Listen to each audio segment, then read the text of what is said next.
Hi and welcome to The Winning Factor. In fact, welcome back to The Winning Factor as we come up to the start of a new and I think is what's going to be a consequential sort of a season. We have two new trainers, but only one of them has runners on the first day, Pierre Ung. Jamie Richards keeping his powder dry for next week. And it's also a bit of a soft opening as our epic contests between Joe Moreira and Zach Purton will have to wait. Joe not expected to ride at the first few meetings, so Zach Purton will hold a lot of attention at Sunday's opening. Nevertheless, plenty of winners to find in the season ahead, and the first place we're going to start to look for a winner is race 3 on Sunday, where our winning factor is the trainer. Now this is a standard class 4 in many ways, and I think there'll be arguments made for horses like Country Treasure, Gallant Waking, Success Fighter dropping back to 1200 metres, Super Red Dragon, Melbourne Hall with a lightweight, and a particularly interesting first starter from Danny Shum's yard, the Victor the Winner. Now, I said this was a standard class 4 in many ways, but certainly it's different in one way. We normally don't see debutantes in class 4 this early in the season. Normally at this stage, they're just getting off a plane from somewhere, and we see a lot more of them starting their careers off in about November. However, this guy has been in Hong Kong since April.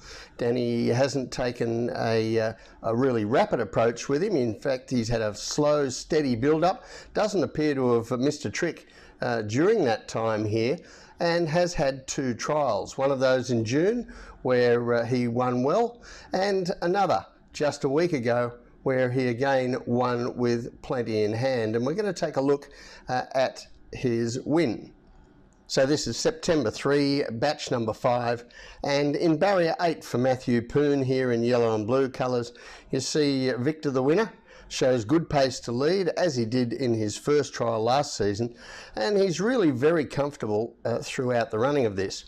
Now the times, not fast. Overall, all the sectional times, which would normally be a bit of a negative, but I think you can see that Victor the Winner does everything here very much within himself before running out as an easy winner. Now, as I said, he didn't run any great times there, Victor the Winner. However, when he won his trial in June, he ran much sharper times, and that gives me a lot of confidence that he had a lot in reserve in the trial that we've just seen. And he has a couple of statistical factors weighing heavily in his favour, and they are both his trainer, Danny Shum. Now, Danny is one of our most consistent performers, just behind the premiership contenders, but there are a couple of areas where he is one of the top players, and one of those is winners early in the season. Now, this is a table that I show every season at the start of the campaign, and I think it's one of our most useful, to be honest. This shows the records of our trainers over the first 145 races of each season. Now, I chose 145 because that usually comes down right on the first 2 months of the campaign. And during that time, the top half dozen trainers usually win about 40% of the races. And it's mostly the same trainers who perform early each season. That's just their style. And as you can see, Shum usually hits double figures or is close to it. And you can take it to the bank. He will win more than his share of early races, and he rarely fails to win a race on opening day. The other area where Shum shines is with debutantes, and here's another table of past records, and I think this is another one that you'll find useful to refer back to as the season progresses. Not every trainer is good at prepping horses physically and mentally for their first race start, and while you can see here John Size is clearly the king with these horses, you can see Shum is 3rd ranked by strike rate and also by exceeding market expectations. So his first starters, like Victor the Winner here, are always worthy of plenty of respect. And if we're looking for another pointer for this horse, it comes with the map. Now, quite a few of the races on Sunday feature very little speed on paper. and this is one of those races, but we've seen that Victor the Winner begins well and has plenty of tactical pace in his trials. I anticipate that he and Country Treasure will be the horses getting all the benefits of a lack of pressure up front in this race, and that's going to present a challenge to the run-on horses behind them as they sprint down the straight. So the tip from me in race 3 is Victor the Winner. His winning factor, the trainer. Now, he's shown good ability in his trials, but I like those statistical edges that he has. Danny Shum, a regular winner on day one and certainly throughout the early part of the season, and he's excellent at getting horses ready for their first start, and I think he could give this 4-year-old a winning debut. The second race I want to take a look at for Sunday's opening day is race 4, the feature, and our winning factor here, the map. Now, this is the Chief Executives Cup, our traditional first day feature race, a Class 1, and I think this is a fairly open race, but I'm sure there'll be a lot of discussion around the lightly raced 4-year-old Lucky Swainess, a mount for Sylvester de Souza making his return to Hong Kong racing. Also, his stablemate Trillion Win down in the weights will get some attention, and there will be fans for the likes of Campione, Winning Dreamer, Lucky Patch, Super Wealthy's a good horse fresh, Duke Y having his first run for Pierre Ung, while the Hong Kong sprint winner Skyfield returns but faces a big challenge up the top of the weights. So a very competitive opening day feature, and I guess we always with these feature races we look to history to see if we can learn something. So here are the past winners of the Chief Executives Cup, and there's a bit to take in. Zach Purton and Danny Shum both have very good recent records in the race, but neither of them is involved in this year's event, so that's no help. But what I do want to highlight is the weights carried. Now, some horses have gone on to greatness off a win here, Lucky 9 for example, but more often this is a race won by a well-explored horse who just happens to be right place, right time. Fit for the start of the season and ready for such an early feature, and well handicapped down in the weights. So I think that leads us naturally to a number of horses who are down in the weights here: Winning Dreamer, Campione, Trillion Win and Lucky Swainess.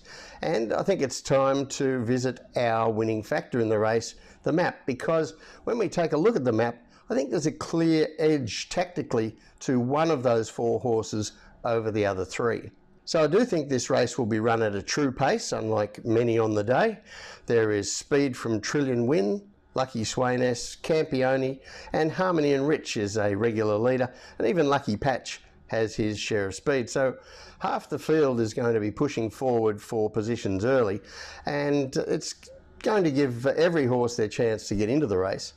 That said, Trillion Win from gate 1 is not a one-trick pony. We've seen him sit behind and win, and he also has that option to let the other leaders go here and have a relaxed run behind them. The other 3 that I mentioned with speed outside him don't have that option. They're drawn a little bit out, they need to come across or risk covering extra ground, and that's going to mean that they will put each other under some pressure as they do attempt to go forward and across. Winning Dreamer, another main chance, has a really awkward map as he doesn't have the speed of those other horses, and he could finish up in a very difficult spot if things don't fall for him perfectly in the early stages. Now, we do have a relevant replay amongst these horses to show you as well, and this is the last meeting of the stablemates Lucky Swainess and Trillion Win. It was the second last race of last season when Lucky Swainess scored his 5th win from 7 starts, and Trillion Win was a very brave 4th. So this is race 835 last season, both from outside draws. Lucky Swainess in yellow with gate 10 and Trillion Win, red and dark blue colours from gate 12.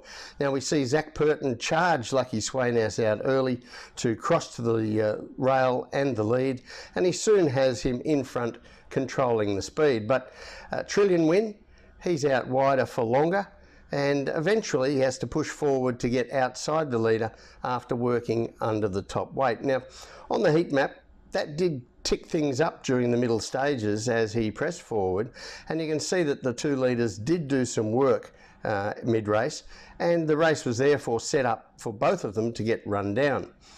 When they turn for home though, Lucky Sweynesse just keeps finding more. His rivals weren't able to get to him, and he wins with a little bit in hand, while Trillion Win battles on strongly for fourth.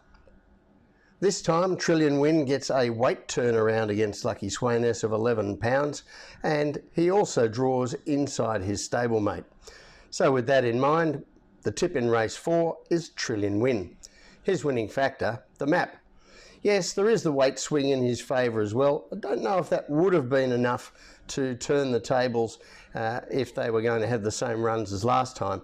But that inside gate for Trillion Win and the possibility of taking a sit while Lucky Sweynesse is going to have to do a little work early, I think that might be a critical factor and could give the Manfred Man stable the Quinella in the race, but I prefer Trillion Win.